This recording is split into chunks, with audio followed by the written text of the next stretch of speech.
তো প্রিয় দর্শক, আসুন শুরুতে জেনে নেব আজকের আবহাওয়া সকাল থেকে কেমন থাকবে এবং সারাদিন কেমন থাকবে, আর কোথায় কোথায় ভারী বৃষ্টি, কোন কোন জেলায় হালকা থেকে মাঝারি বৃষ্টি, কোন কোন জেলায় রয়েছে দমকা হাওয়া বয়ে যাওয়ার সম্ভাবনা। স্যাটেলাইটের মাধ্যমে আমরা দেখতে পাচ্ছি বঙ্গোপসাগরে নতুন করে এক ঘূর্ণাবর্ত সৃষ্টির সম্ভাবনা জারি করল আবহাওয়া দপ্তর সূত্রে।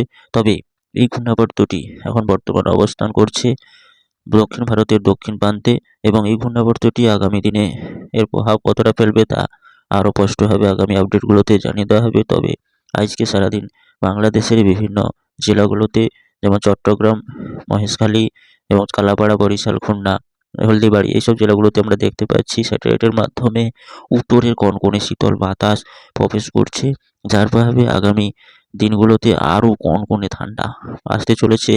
বছরের সবচেয়ে শীতলতম দিন ঠান্ডা আসতে চলেছে আগামী কয়েকদিনের মধ্যে।